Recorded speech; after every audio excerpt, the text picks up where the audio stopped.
ผมสวัสดีครับแล้วก็สบายดีไอ้น้องประชาชนคนสาธารณรัฐประชาธิปไตยประชาชนลาวมาตามเวลาเป๊ะ9:30 นาทีเจ้ามาพบพ่อกันกับรายการจก.อาเซียนโดยข้าพเจ้า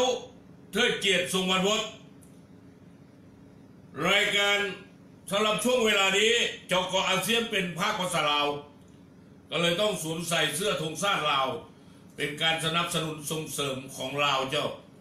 ขอบใจหลายๆที่ติดตามครับฟังครับชมกัน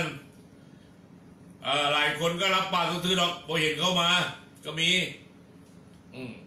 อยากได้เงินเติมบัตรไอ้น้องทั้งหลายเมื่อนี้สิว่าในเรื่องแกะรอยสองหนุ่มใดกับ3 สาวลาวที่เอาแพร่ไปกระจายไปเอาไอ้พยาธิไวรัสโควิด-19ไปแพร่กระจายอยู่สปป.ลาวเมื่อวานนี้ก็ว่าไปว่าตำรวจตรวจคนเข้าเมืองของประเทศสาธารณรัฐประชาธิปไตยประชาชนลาวไปรับเอาตัวมาจากตำรวจตรวจคนเข้าเมืองหนองคายของประเทศไทยครับเมื่อนี้ก็มีความคืบหน้าต่อสิพาไปแก้รอยที่พาไปเป็นลูกเสือว่ะเอาเองคือว่าเป็นลูกเสือทำไมเฮียนลูกเสือนะจากลูกเสือธรรมดาจะได้เป็นลูกเสือตีลูกเสือโทลูกเสือเอกมันจะมีวิชาหนึ่งวิชาแก้รอยว่ะคุณครูเขาก็เอาเครื่องหมายไปเฮ็ดไปทำไปอย่างไว้นะวิชาแก้รอยเอาก็โดนย่างไปเห็นเครื่องหมายลูกศรชี้ไปทางขวาก็เลี้ยวเบี่ยงขวาไปให้เขาให้เฮ็ดอย่างก็ตามไปตามที่แก้รอยไปนี้มื่อนี้จะสวมวิญญาณของลูกเสือไทยลูกเสือเอกเนี่ยคุณเอกเป็นลูกเสือเอกเนี่ยตอนอบรมตอนเป็นลูกเสือนั่นน่ะได้ยศสูงสุดเป็นลูกเสือเอกที่ทำหน้าที่พาไอ้น้องสาธารณรัฐประชาธิปไตยประชาชนลาวแล้วก็พี่น้องทั่วโลกที่สามารถรับฟังภาษาไทยได้ภาษาลาวออกมาสิพาไปแก้รอยเมืองต่อไปเมื่อวานนี้วันที่1 เดือนพฤษภาคมปี 2021ปรากฏว่าทีมงานคลินิกทันเหตุการณ์ของคณะเฉพาะกิจควบคุมป้องกันพยาธิโควิดของสาธารณรัฐประชาธิปไตยประชาชนลาวได้สัมภาษณ์พิเศษไปสัมภาษณ์ไปสัมภาษณ์ทานพันเอกสายสมิงศิวิไลเดี๋ยวว่าวางพิษทางตัวหนังสือมันน้อยได้ขยายจังซีได้ตัวหนังสือใหญ่ขึ้นมาท่านพันเอกสายสมิงศิวิไลหัวหน้ากรมตำรวจคนตรวจคนเข้าเมืองกรมใหญ่สันติบาลสังกัดกระทรวงป้องกันความสงบเรื่องราวที่ให้สัมภาษณ์ของท่านพันเอกสายสมิงศิวิไลก็คือเป็นเรื่องราวเกี่ยวกับความเคลื่อนไหวของเอ้ยฮักที่หน้านั่นแหละผู้ติดเชื้อกรณีที่59ไอ้เรื่องอะไรสรุปการระดับเหตุการณ์การลักลอบเข้าเมืองโดยพันเอกสายสมิงมีตัวละครอยู่5 คนทั้งหมดท่านพันเอกสมิงได้ให้สัมภาษณ์ต่อสื่อมวลชนทีมงานคลินิกทันเหตุการณ์ของคณะเฉพาะกิจควบคุมป้องกันพยาธิโควิดของสาธารณรัฐประชาธิปไตยประชาชนลาวขอบใจนางคอนเข้ามาแล้วบูมือทักทายพูดก่อนขอบใจหลายๆอย่างอันนั้นคนที่ว่ามีส่วนเกี่ยวข้องนี้1นางภาวดีวิภากรหรือนางตุ๊กติ๊กผู้ซักนำคนไทยเข้าลาวนี่แหละตัวดีไส้ศึกของสงครามโควิดเนี่ยคนที่2แม่นางสอนนาลีดวงสวัสดิ์หรือว่ามีนีน่านางนีน่านั่นแหละผู้ขับรถรับส่งในสวรรค์เขตคนที่3แม่นว่านางมอนมีนาสุทธิดาหรือติน่าคนนี้จะแม่นติน่าคนที่2ก็แม่นติน่าเนี่ยคนที่2นั้นมีนาแต่ว่าเป็นคนขับรถส่งในสวรรค์เขตแต่ว่าคนที่3ที่แม่เลยตูติน่าตัวดีนำเที่ยวในนครหลวงเวียงจันทร์ ตัวที่สี่ตัวที่ห้าเนี่ยเป็นคนไหนบักตัวการใหญ่ที่เอาเสื้อจากประเทศไทยมาแพร่กระจายอยู่บอกว่าจะเป็นสวรรค์เขตหรือนครหลวงเวียงจันทร์ตอนนี้มันกระจายไปทั่วประเทศแล้วเวลาเนี้ยสองบักนี่คือหนึ่งบักเท้าเป๊กคนไหนคนที่สองเท้าชิดคนไหนคือกันเจ้านี่ห้าคนที่เกี่ยวข้องเป็นตัวละครที่สำคัญในเรื่องที่การให้สัมภาษณ์ของทานพันเอกสายสมิงศิวิไลเจ้าเราเป็นหัวหน้ากลุ่มใหญ่เนี่ยกลุ่มตำรวจตรวจคนเข้าเมืองเข้าออกเมืองกันนะกลุ่มใหญ่ของสันติบาลก็คือสายลับสายสืบมาละกองกระทรวงป้องกันความสงบของสาธารณรัฐประชาธิปไตยประชาชนลาวไอ้น้องข้อมูลในการให้สัมภาษณ์ท่านบอกว่าการเดินเข้าลาวของสองคนไทยนั้นผู้ใดซอยเนี่ยเมื่อวันที่7 เมษายน ปี2021เท้าเป๊กเท้าชิดลงเรือที่บ้านนาสีนวลอำเภอเมืองจังหวัดมุกดาหารข้ามของมาขึ้นฝั่งที่บ้านดอนสิงห์นครไกรสอนพรหมวิหารแขวงสวรรณเขตพอขึ้นฝั่งมาปรากฏว่านางภาวดีและนางโสนนาลีนำรถไปครับส่องเบาไทยเข้าพักโรงแรมแพไหมแล้วตอนกลางคืนทั้ง4 คนก็ไปห้องเพลงกับเราเกจนสอดแจ้งโอ้ยหรือยังล่ะเพราะฉะนั้นเนี่ยในคาราโอเกะที่นาง2 คนนี่พาคนใด2 คนไปห้องเพลงห้องจนสอดแจ้งว่ากินเบียร์ไหลด้วยนะโอ้ยเจ้านายฟังต่อท่านพันเอกสายสมิงก็ยืนยันบอกว่าตำรวจสวรรค์เขตที่มีส่วนเกี่ยวข้องไม่มีบอเราก็ยืนยันว่าตำรวจเรารู้จักกับคนไทยมาก่อนยังได้มาพบปะกันแต่ว่าผมมีส่วนในการนำพาคนไทยลักลอบเข้าเมืองแม่นตำรวจเรานี่รู้จักกับคนไทยนี่เพราะนั้นตำรวจมีส่วนเกี่ยวข้องในการพาคนไทยเข้าประเทศบ่มีส่วนเกี่ยวข้องแต่ว่าตำรวจหูบอกว่าคนไทยลักลอบเข้ามานั่นต้องหูเจ้ามาทางไหนล่ะมันเพราะเขาไม่ได้เปิดประเทศเลยตำรวจที่บอกว่าบ่หูตำรวจบ่หูบ่ได้ต้องหูเมื่อหูแล้วเป็นอย่างก็บอกเอาไปกวดเป็นอย่างบอกเอาไปกักตัวล่ะถ้าเป็นตำรวจไทยนะถ้าอยู่ในประเทศไทยที่กฎหมายอาญามาตรา157เขาเอื้นว่าในเนื้อหาสาระของตัวกฎหมายก็คือว่าละเว้นปฏิบัติการตามหน้าที่ของตำรวจแต่ว่าตำรวจลาวเขาเจ้าบอกเข้าใจบอกหูบอกว่าบอกวิจารณ์เจ้าบอกได้ว่าเพิ่นพอวันที่8 เมษายนช่วงหัวค่ำเนาะเพราะวันที่7มันเดินทางมาเนี่ยสอดแจ้งวันที่8ว่ะกินเบียร์กินเหล้ากินเบียร์แล้วก็ร้องคาราโอเกะพอเมื่อวันที่8ตอนเช้าตอนค่ำพอมันตื่นตอนเช้ามันนอนละพอตอนหัวค่ำนางภาวดีนำวาว2 หนุ่มไทยนั้นนั่งรถทัวร์จากสวรรณเขตถึงนครหลวงเวียงจันทร์ตอนรุ่งเช้าโอ้อีกมื้อหนึ่งนั่งรถทัวร์ตอนแรงไปซอดแจ้งตอนเช้าอยู่ที่นครหลวงเวียงจันทร์ส่วนนางมวลมีนาหรือตีน่ามาหอฮับอยู่ที่คิวรถโดยสารสายใต้นั่นระหว่างเมื่อวันที่9พอมารับตอนเช้าวันที่8พอเมื่อวันที่9ถึงฮอดวันที่15 เมษายน 2021ทั้ง4 คนพากันเที่ยวในนครหลวงเวียงจันทร์ตามที่เป็นข่าวในก่อนหน้านี้มวนสนุกมวนแท้4 คนนั่นละ2 คู่สู้ซึ้งสาวลาว2 คนบ่าวไทย2 คนพากันเที่ยวม้วนปกปิดความลับบอกก็ไงลักลอบเข้าเมืองมาบอกมีความผิดบ่นี่มีความผิดแต่รู้เห็นเป็นใจได้น่ะเธอเว้านี่เว้าเรื่องกฎหมายไทยกฎหมายเราบ่ได้เว้าหูบ่จริงเว้าบ่ได้เดี๋ยวมันจะมีปัญหาทีนี้ความผิดของนางภาวดีและนางมวลมีนานั้นมีอย่างแน่คำถามเนี่ยสื่อมวลชนถามก็ทานพันเอกสายสมิงอธิบายท่านพันเอกสายสมิงอธิบายข้อกฎหมายว่านางภาวดี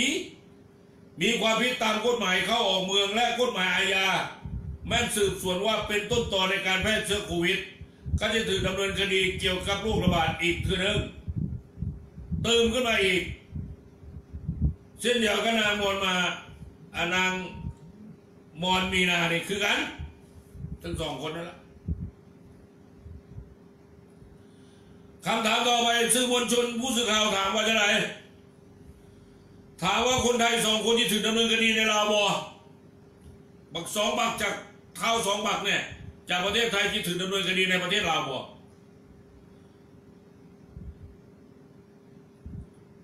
ท่านพันเอกสายสมิงตอบว่าตำรวจตรวจคนเข้าเมืองของประเทศไทยดำเนินคดีทั้ง2 เรื่องเข้าเมืองผิดกฎหมายไปแล้วแต่ถ้าหากทางการลาวสืบสวนได้ว่าเจ้ามีส่วนแพร่เชื้อโควิดก็จะเป็นการเจรจาระหว่างรัฐบาลลาวกับรัฐบาลไทยในการขอตัว2 คนไทยนี้มาดำเนินคดีในฝั่งลาวต่อไปเอาไปรอดจะไปดำเนินคดีรอดมันลักลอบเข้าไปอีหลีน่ะแต่ข้อหาลักลอบเป็นคนไทยลงโทษแล้วตำรวจไทยลงโทษแล้วเอาตำรวจไทยก็ลงโทษคนอยู่เขตไทยนี่นะ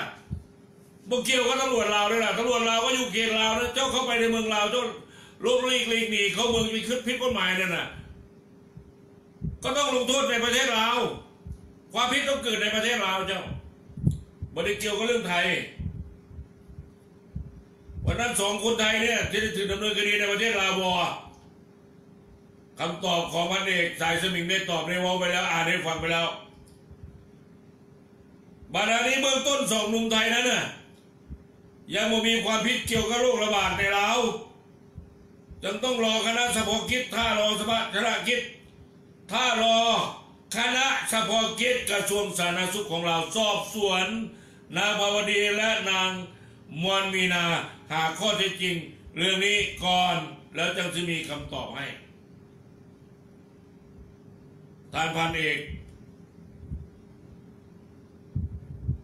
สายสมิงพันวาวมาว่าจังสี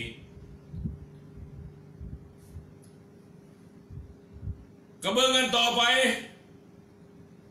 ว่า2 คนนี้ผิดกฎหมายลาวฉบับใดมาตราใดเนี่ยผิดอาญาแผ่นดินของลาวถ้าผิดอาญาแผ่นดินของเราก็ตำรวจลาวโดยรัฐบาลลาวต้องทำเรื่องขอตัวมาจากประเทศลาวมาฮอดตำรวจฮอดตำรวจไทยตำรวจลาวก็สามารถที่จะประสานงานกันได้เพราะว่ามีตำรวจสากลอยู่แล้วแต่ละประเทศก็มีตำรวจสากลที่จะติดต่อประสานงานส่งผู้ร้ายข้ามแดนมาได้กันติดตามต่อไปแล้วกันนะเอจะพยายามจะไปหาข้อมูลมาเพื่อจะมาเว้าสู่กันฟังกันเจ้า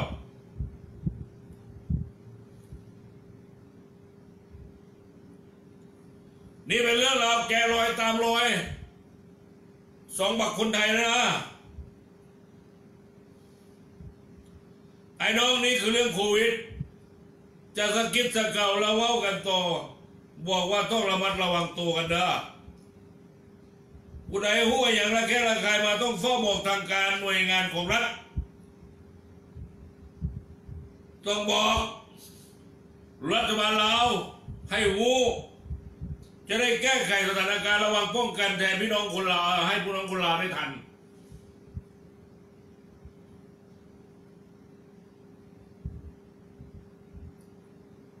วันนี้จะมีเรื่องราวที่มาเล่าต่อให้ฟังอีกโควิดของประเทศลาวนะคือประเดี๋ยวนี้เวลานี้จัดรายการเนี่ยเอาบอกไอ้น้องประชาชนคนลาวเด้อเข้าไปในเฟซได้นั่นน่ะพิมพ์คำว่าเทิดเกียรติทรงบรรพตเป็นภาษาไทยสระเอทอทหารสระอิดอเด็กแล้วสระเอกอไก่สระอียอยักษ์หรือรถยอยุงกันละแล้วก็รอเรือต่อเต่าสระอีหรือต่อตาสระอีเว้นวรรค1 คลิกพิมพ์นามสกุลคุณเอ๋ว่าทรงบรรพตทอทหารรอเรืององูหรืององูนั่นละบอแม่หรือบอใบไม้รอเรือ2 ตัวพอพานแล้วก็ต่อเต่าคนลาวก็ว่าพอภูก็ต่อตานั่นคือทรงบรรพตเข้าไปใน Facebook แล้วพิมพ์ตัวนี้ละแล้วเข้าไปเห็นเลยพยายามเข้าไปเบิ่งได้พยายามเอาข่าวของเรานี่มาโพสต์ลงไปการแถลงข่าวของกระทรวงสาธารณสุขของเราแผนกแถลงข่าวนะแล้วก็การแถลงข่าวของคุณหมอด็อกเตอร์ที่ว่าเกี่ยวข้องกับเรื่องการเจ็บป่วยเรื่องการให้ความรู้ให้น้องประชาชนในการเรื่องของพยาธิโควิดใ ให้ได้ฟังตลอดนี่ก็เอาลงไว้นะเข้าไปเปิดเบิ่งได้เลยเข้าไปเปิดเบิ่งได้เลยเจ้ามันต้องซอยกันหลายๆทางเพราะว่ารายการเจ้าข้อความจริงของคุณเอ๋เนี่ยเนื่องจากว่าคนเราเบิ่งหลายฟังหลายเบิ่งหลายดูหลายเมื่อดูหลายพยายามส่งเข้าไปให้ข้อมูลหลายๆก็เป็นการซอยรัฐบาลเราอีกทางหนึ่งโดยทีมงานสื่อสร้างสรรค์ป้องกันการเอาเปรียบสังคมนั้นจะมันยินดีซอยรัฐบาลเราภายใต้การนำของผู้นำประเทศทานสหายทองรุนศรีสุริศประธานประเทศเขาให้ความร่วมมือทานแล้วก็ซอยเหลือทานซอยเหลือรัฐบาลของทานภายใต้การนำของพระท่านนายกรัฐมนตรีคนใหม่ท่านภาวิวัลย์ผมวิภาวันหรือภาวิวัลย์ชื่อบ่ได้ละบ่ได้ว่าบ่อยๆก็จะมันจำบ่ได้เกี่ยวมีข้อมูลอย่างนี้ที่จะว่าให้ฟังต่อเนื่องกันไปวันนี้ระวังนะพวกลักเล็กขโมยน้อยทั้งหลายนะที่ไอ้ว่าไปแล้วส่ง3 มื้อมานั่นนะไอ้น้องสาวเราก็ต้องระวังอยู่บ้านอยู่เฮือนมันเหลือแต่ผู้เฒ่าผู้แก่ผู้บ่าวผู้สาวผู้อยู่ไปเมืองหลวงไปหางานเฮ็ดแต่ว่าตอนนี้งานก็ไม่ได้เฮ็ดประเทศลาวเขาก็ไม่ว่าปิดประเทศลาวผู้ใดเข้าไปบ่ได้เองก็เข้าไปบ่ได้ปิดแต่ประเทศลาวในนครหลวงเวียงจันทร์ก็ปิดนำภาษาอังกฤษเขาเรียกว่าล็อกดาวน์นั่นน่ะปิดว่าไงภาษาบ้านเราว่าหลายคนก็บอกเข้าใจพี่ไอ้น้องประชาชนคุณสาธารณรัฐประชาธิปไตยประชาชนลาวเขาก็ต้องเว้าภาษาแบบชาวบ้านธรรมดาไม่ได้เว้าภาษากฎหมายวันนครหลวงเวียงจันทร์พื้นปิดคนในมวยออกคนนอกมวยเ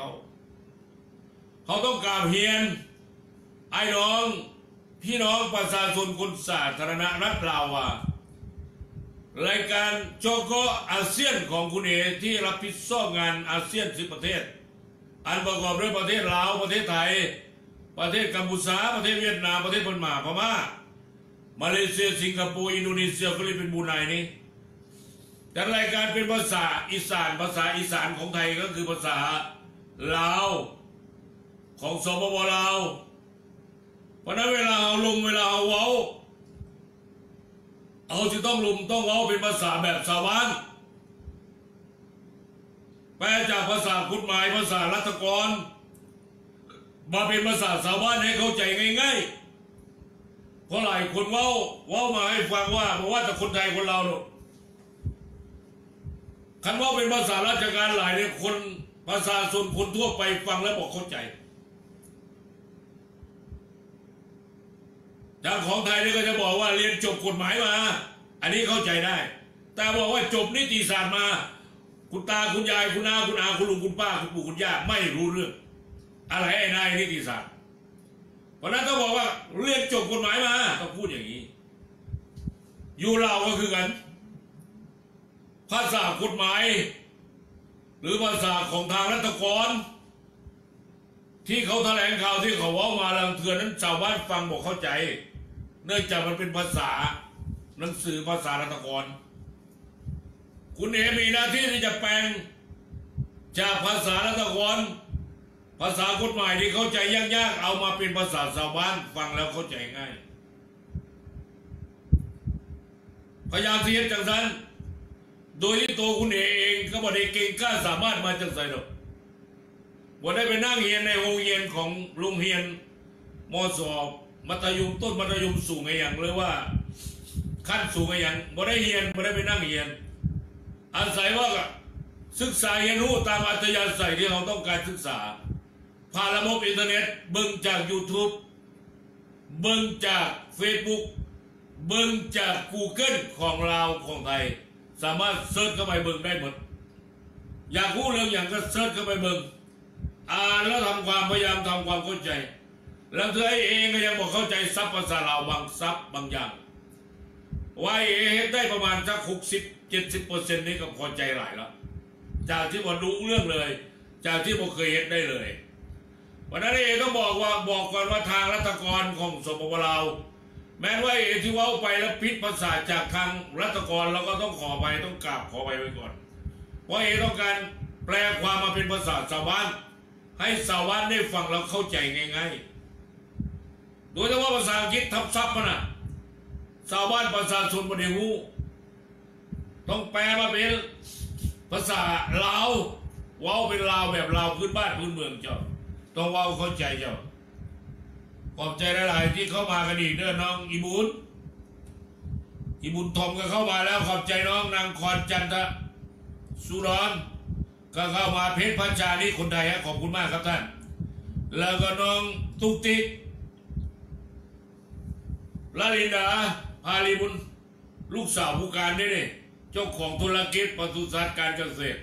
และธุรกิจออนไลน์ที่ขายเครื่องขายของตอนนี้เรากำลังขายแมสเอาคนที่อยู่ไซยบุรีนะอยู่แขวงอื่นบ่ได้หรอกเพราะว่าไปส่งประทานบ่ได้เอาเฉพาะในไซยบุรีนี้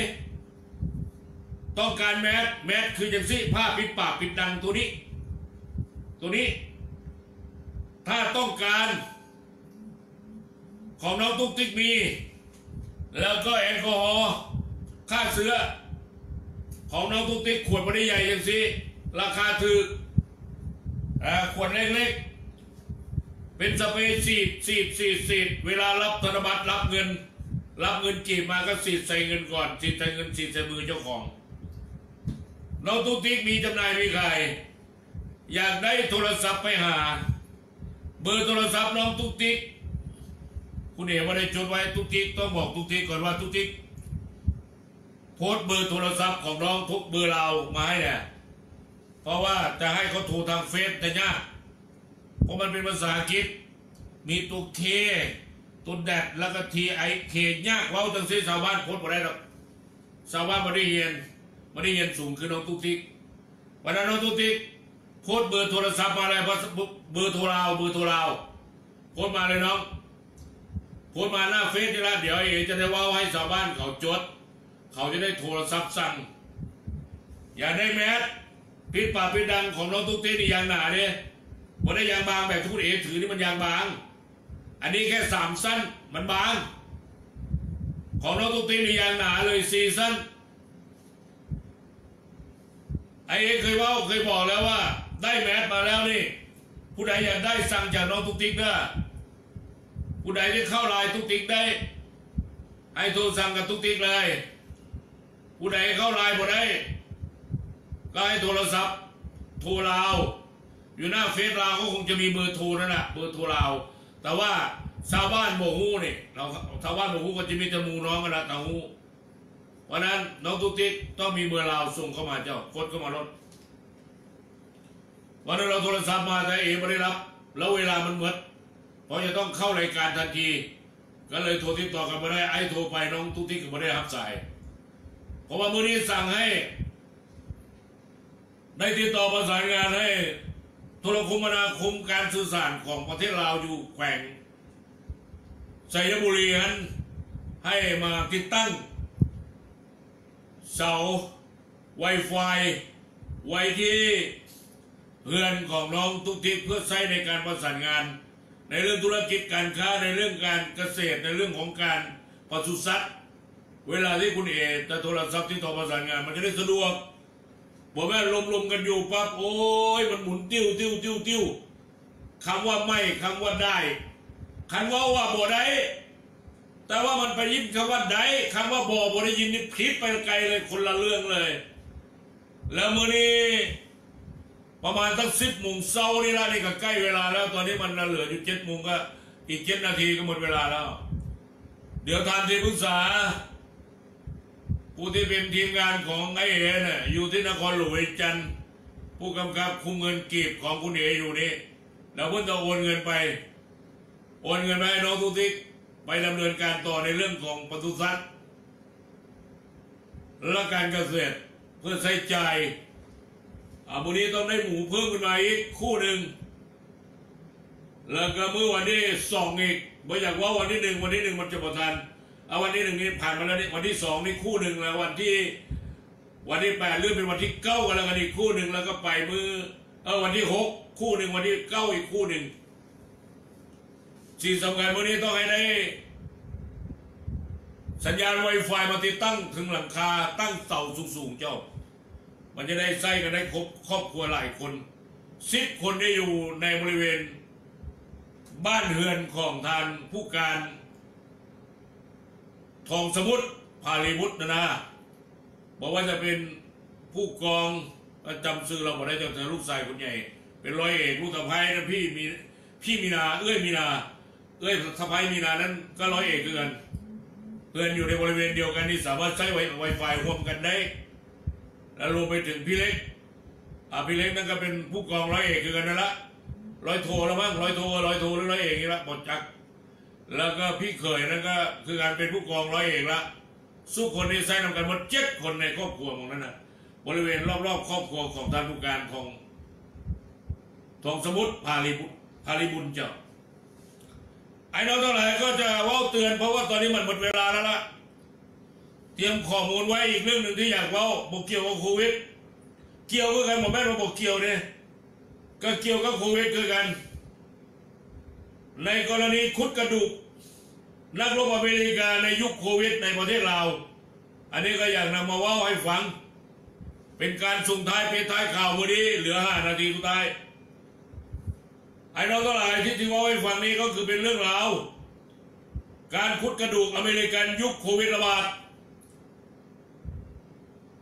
เมื่อวันนี้28 เมษายนมื้อนี้เอาจอกความจริงนี่จอกอาเซียนเนี่ยมันตรงกับมื้อวันที่2เนี่ยเดือนพฤษภาคมปี2021นะเจ้าแต่ว่าเหตุการณ์นี้ว่าให้ฟังตั้งแต่เมื่อวันที่28 เดือนเมษายนปี2021แฟนเพจ Facebook ที่เขาโพสต์เขาไว้ได้เผยแพร่คลิปอีกสุดหนึ่งตั้งแต่ช่วงเย็นมื้อเดียวกันโดยที่บายว่า47โกลด์มาสเตอร์ของอเมริกาบินขึ้นจากอลาสก้า US National สู่สนามบินสากลวัดไต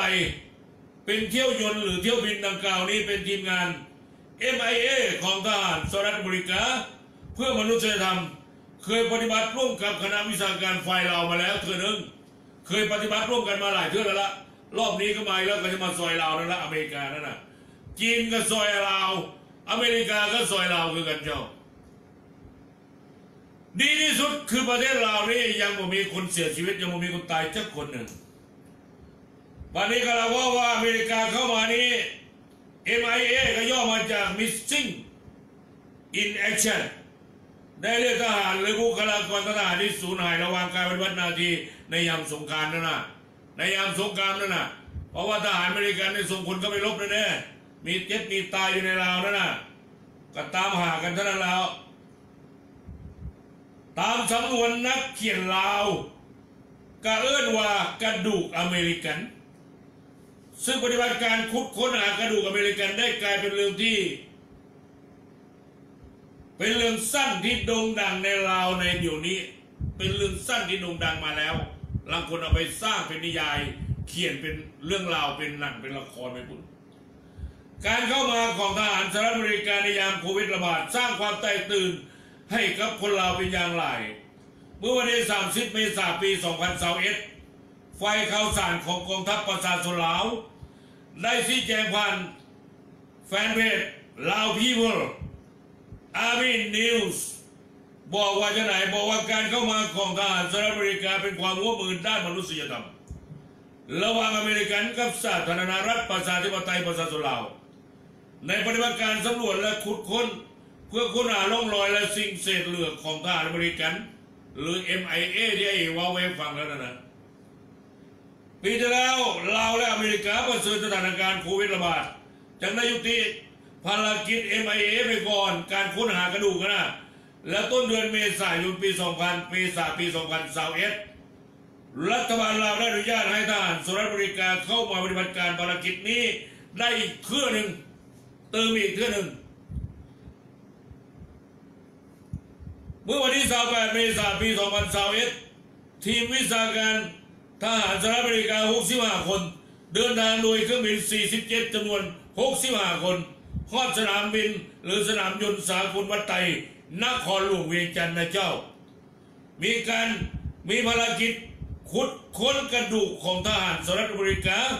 ซึ่งเป็นปฏิบัติการครั้งที่4แล้วประจำปี2021หรือ21เดือน 4 LA ที่จะมีขึ้นระหว่างวันที่13 พฤษภาคมวันที่18 มิถุนายนปี2021 อยู่ที่เมืองบัวละพาแขวงคำม่วนเจ้าเขาจะไปจัดการทุกแขวงคำม่วนนั่นแหละไอ้น้องทั้งหลายการเดินทางเข้ามาลาวในเทือนี้ทหารสหรัฐอเมริกาได้ปฏิบัติตามมาตรการสาธารณสุขของคณะเฉพาะกิจควบคุมป้องกันโควิดโดยจะมีการตรวจสุขภาพและกักตัว14 มื้อที่โรงแรมในนครหลวงเวียงจันทร์ก่อนจะลงปฏิบัติงานภาคสนามในเมื่อวันที่13 พฤษภาคมแล้วเดินทางกลับสหรัฐอเมริกาในเมื่อวันที่21 เดือนมิถุนายนปี 2021 เจ้าท่านทั้งหลายฟังต่อรถทางการลาวกับสหรัฐอเมริกาได้ร่วมมือกันมาตั้งแต่ปี 2535 ปีพุทธศักราชนั่นนะเกี่ยวกับความร่วมมือในการค้นหาซากกระดูกและสิ่งหลงเหลือของบรรดาทหารอเมริกันที่เสียชีวิตและหายสาบสูญไปเมื่อครั้งสงครามอินโดจีนบุนาไอ้น้องภารกิจ Missing in Action MIA ของสหรัฐอเมริกาลาวเป็นวิถีทางมนุษยธรรมเพราะคำนึงฮอดความเจ็บปวดของครอบครัวทหารที่หายสาบสูญในสงครามอินโดจีนในสาธารณรัฐประชาธิปไตยประชาชนลาวซึ่งมีเขตพื้นที่รับผิดชอบที่เขามาใช้เขามาลบนั้นอยู่ในเขตของแขวงคำม่วนเจ้าในแต่ละปีทางการลาวสามารถช่วยเหลือพวกเขาในการเก็บกู้ชิ้นส่วนหรือว่าสิ่งหลงเหลือของ MIA เป็นหนึ่งบ่ต่ำกว่าในปีหนึ่งนี่บ่ต่ำกว่าฮอด30 ศพศพฮอด30 ศพแล้วได้ดำเนินการอยู่ในทุกแขวงในคุมือนี้ทุกแขวงมาแม่แต่แขวงคำม่วนเจ้าตามเรื่องข่าวพูดว่าจังสันมีการค้นหากระดูกทหารอเมริกันไปแล้ว287 คนยังเหลืออีกประมาณ286 คนที่ทางการสหรัฐอเมริกาสี่หัวมือกับฝ่ายลาวค้นหาสืบค้นซอกหาต่อไปเจ้าซากกระดูกและสิ่งที่หลงเหลือของทหารอเมริกันที่ถูกค้นพบนั้นสิถูกส่งไปยังเกาะฮาวายเพื่อพิสูจน์ DNA ของทหารอเมริกันที่เสียชีวิตดังกล่าวก่อนจะนำไปมอบให้กับครอบครัวของผู้เสียชีวิตได้เหตุบุญปฏิบัติตามขนบธรรมเนียมประเพณีของเพื่อนต่อไปเพราะว่าส่วนใหญ่ก็เป็นพวกศาสนาคริสต์ก็ไม่ได้เผาเราเอาไปฝังมาละมีศาสนาพุทธนี่เราเผาศาสนาคริสต์เพื่อนบอกเผาแล้วเพื่อนฝังเอาอันนี้นายน้องมีภาพประกอบอยู่ก็ฝากคุณลุงสกรเอาภาพเครื่องบินนั่นนะเอาลงให้นำได้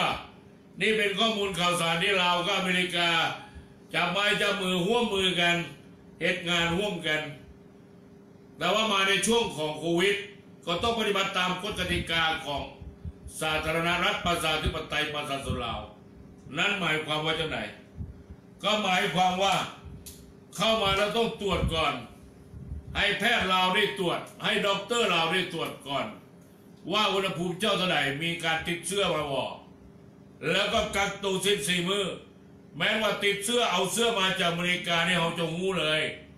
เขาที่ว่านี่หมายถึงรัฐบาลลาวโดยด็อกเตอร์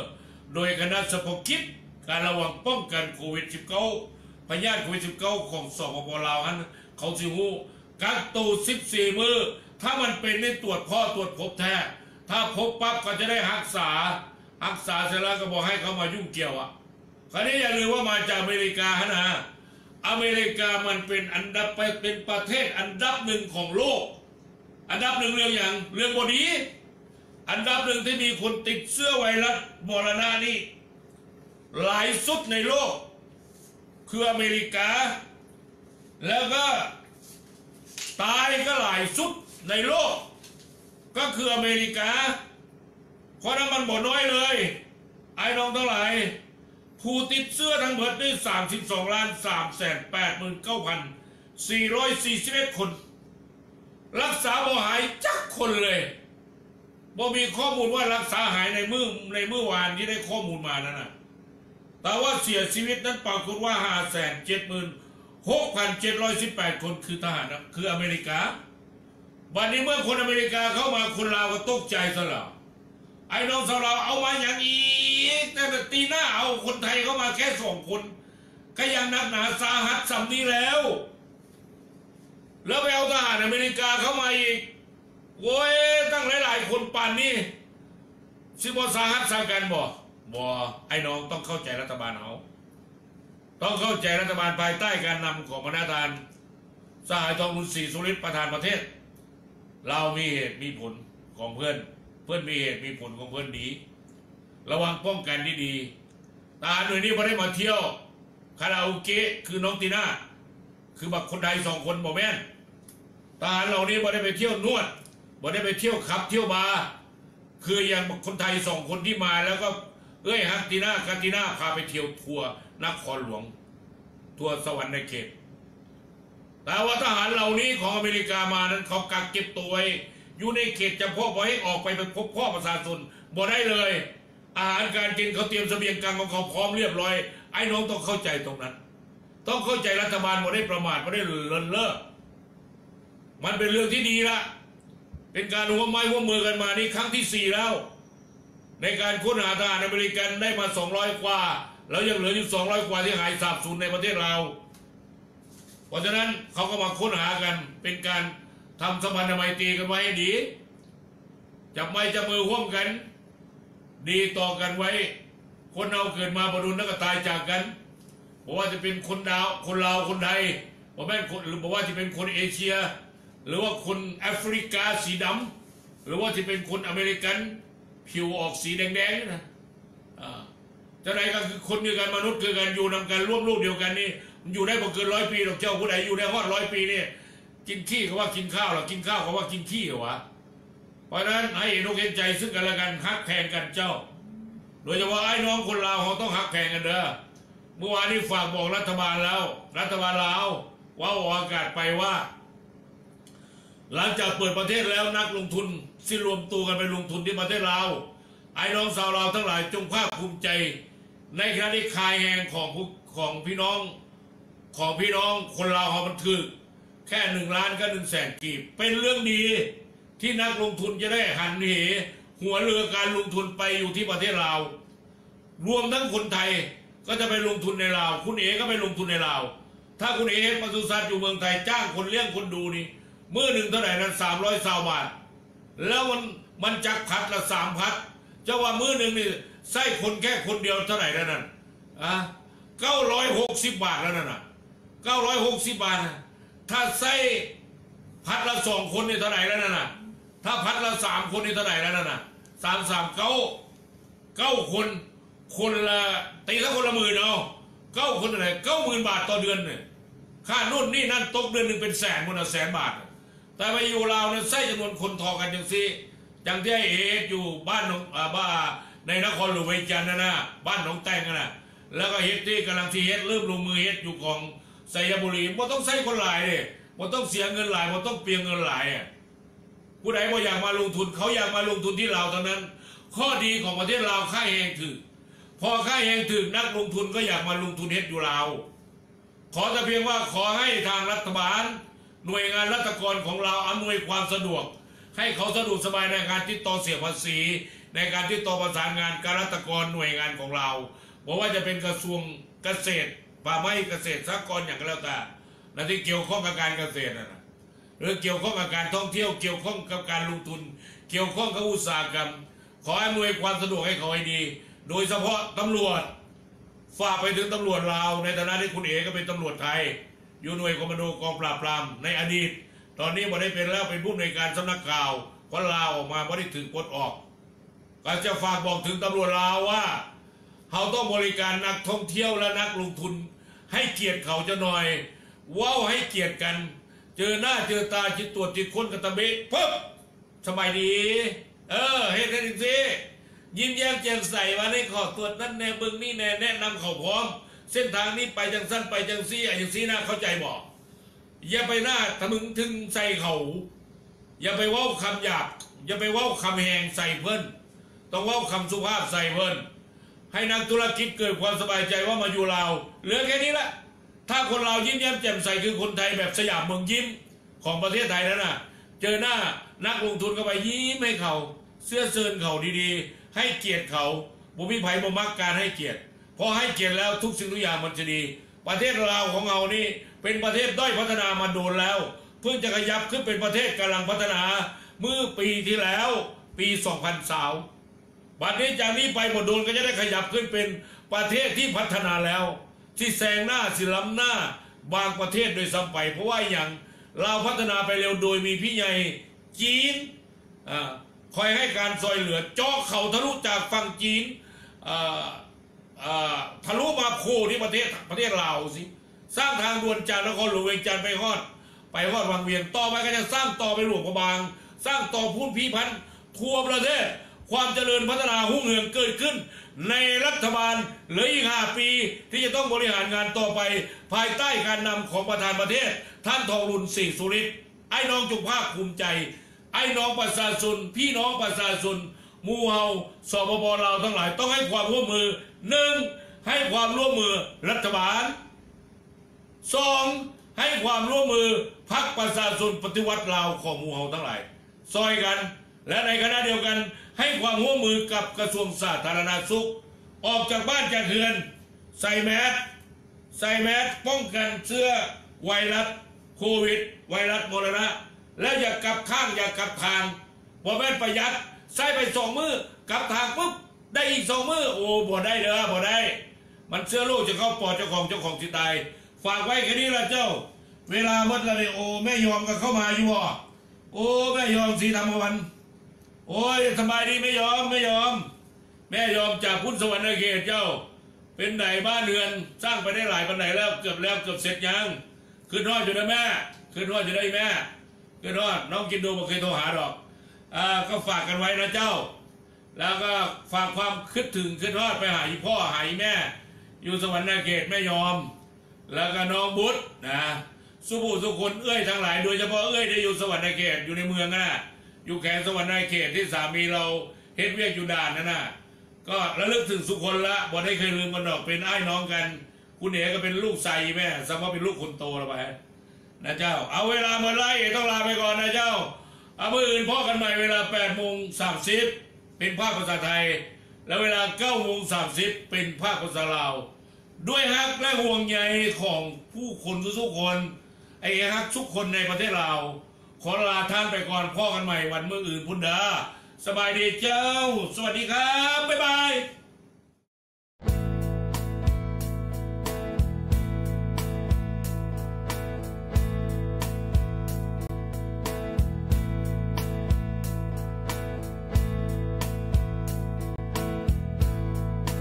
ฉันรู้ว่าเธอเหนื่อยมากมายเท่าไหร่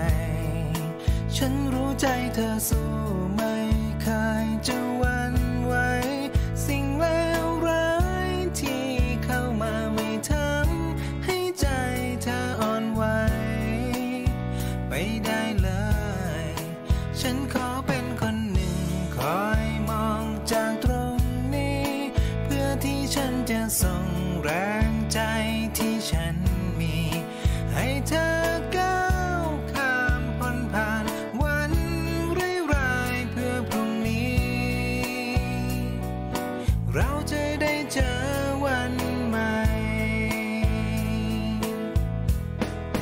เราทุกคนยังเป็นแรงใจให้เธอนะเราทุกคนยังมีความหวังในหัวใจเราทุกคนจะผ่านเรื่องร้ายในครั้งนี้ไปขอแค่เราส่งใจเป็นพลังกันและกันฉันขอเป็นคนหนึ่งคอยมองจากตรงนี้เพื่อที่ฉันจะส่งแรงใจที่ฉันมีให้เธอก้าวข้ามพ้นผ่านวันร้ายๆเพื่อพรุ่งนี้เราจะได้เจอวันใหม่เราทุกคนยังเป็นแรงใจให้เธอนะเราทุกคนยังมีความหวังในหัวใจเราทุกคนจะผ่านเรื่องร้ายในครั้งนี้ไปขอแค่เราส่งใจ